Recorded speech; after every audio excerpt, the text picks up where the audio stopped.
Welcome back to another exciting episode of the original guru of good game. On today's episode, no sex relationships. How do you define that? How do you classify that? And more importantly, how do you survive that? How you deal with it? We're going to get into that right now.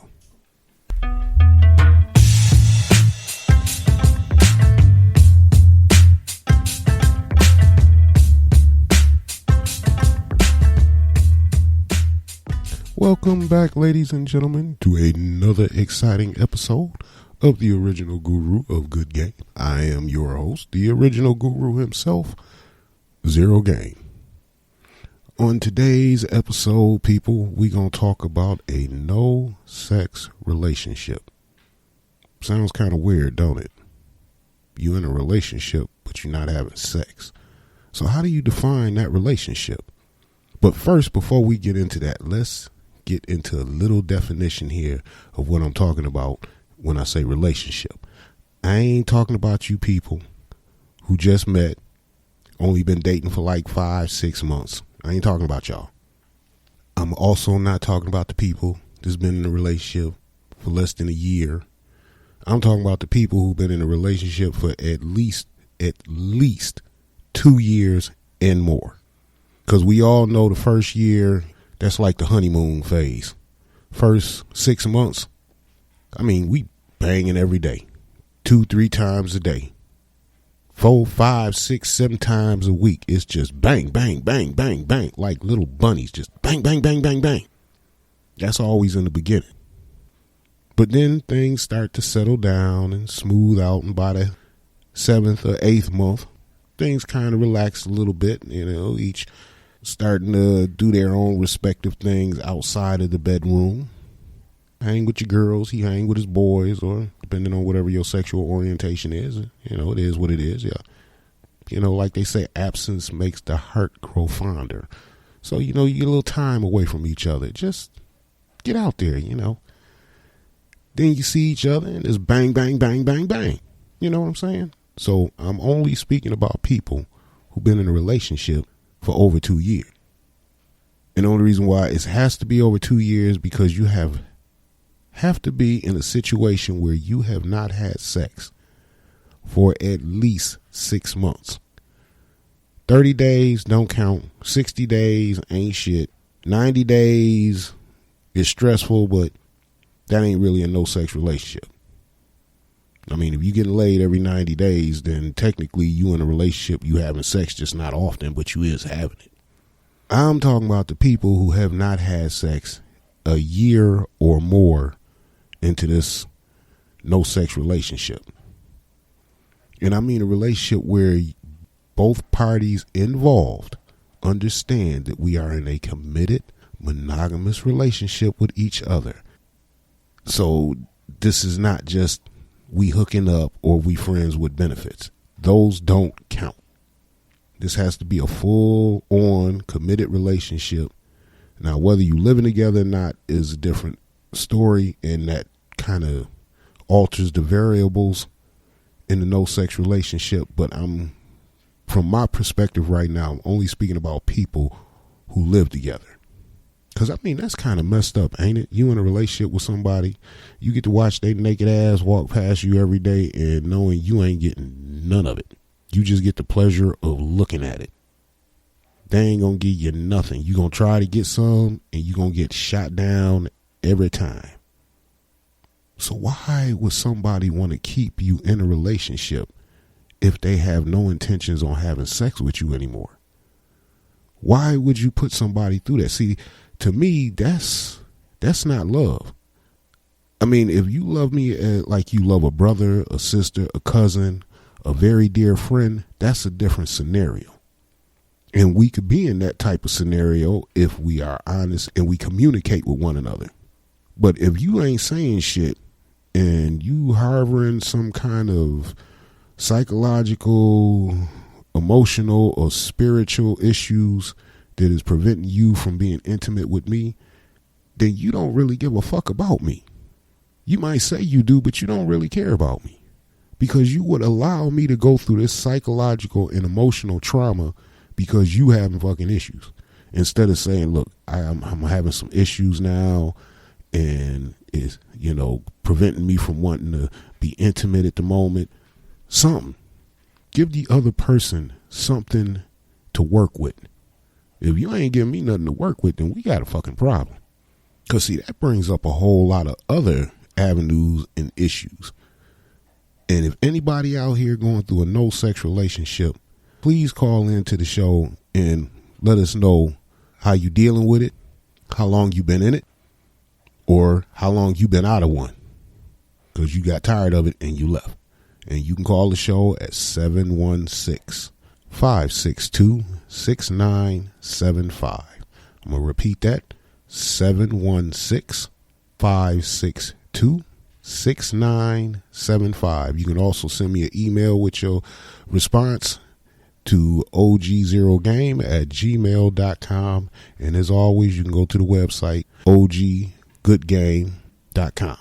And you can leave a voice message there, and you can also just send me an email or sign up for the email list and give us your contact information, and we'll be more than happy to send you the questionnaire, and then you can fill it out and send it back, or you can send us an audio. However you want to do it, we would appreciate any way you do it.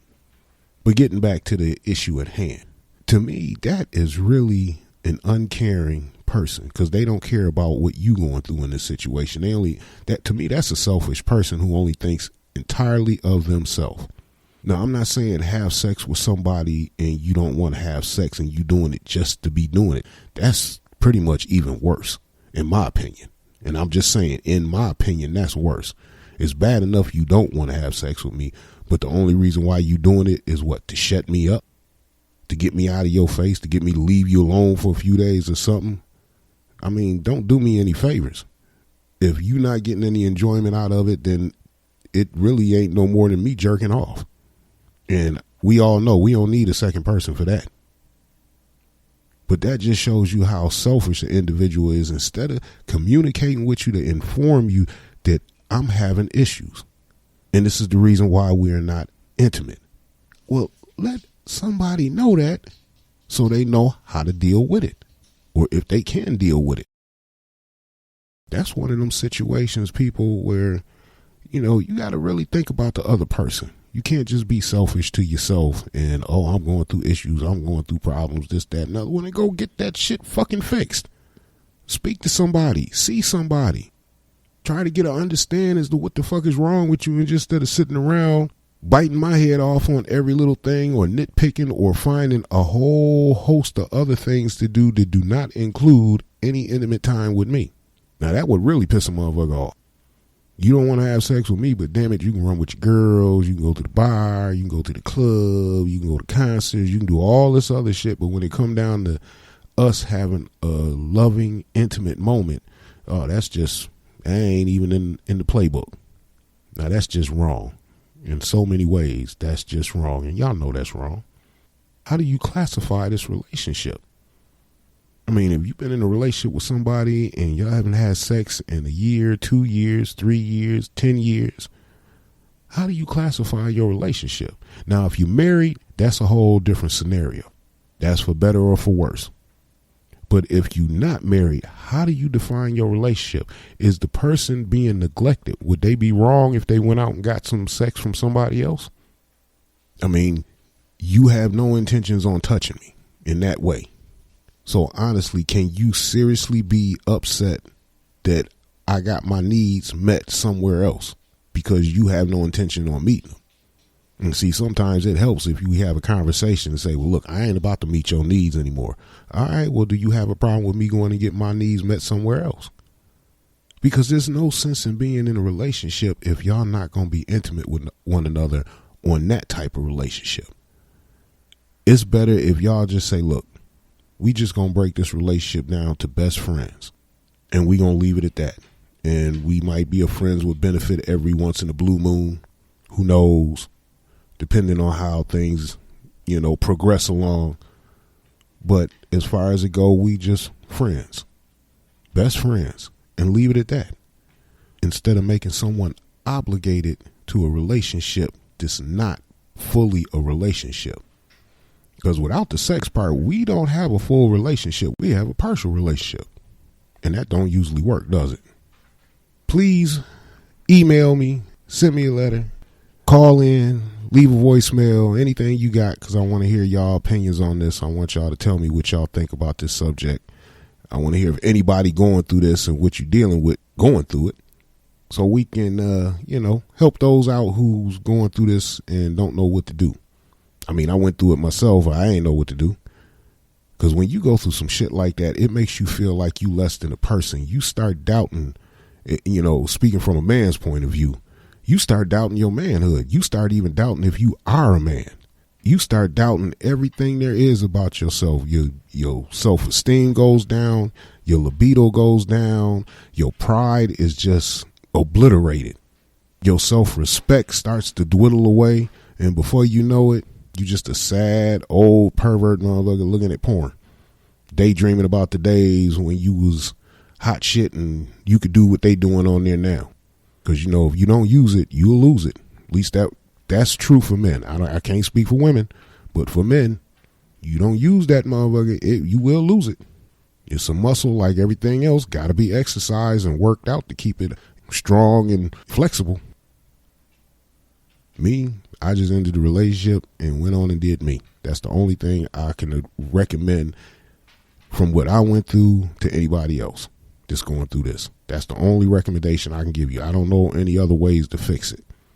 That's why I need some of you people out there who have fixed it to hit me up and let me know so we can pass this information on to those who suffering and weren't able to fix their shit or in this situation and trying to figure out how to fix it.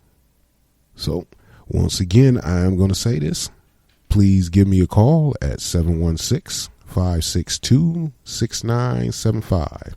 Or you can send me a direct email at og0game@gmail.com. Or you can go to the website. You can leave a voice message, or you can hit the contact form and send me a direct message right there at www.oggoodgame.com.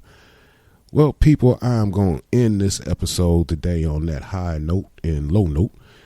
And, before we end this, we're going to start adding in a new section. I'm going to try to work this in on future episodes. It's going to be called The Shit Show Report. And I'm going to try to incorporate what is the latest shit show that's going on in America. And currently the shit show that's going on right now is with our Congress, our Senate. Mitch McConnell is a shit show.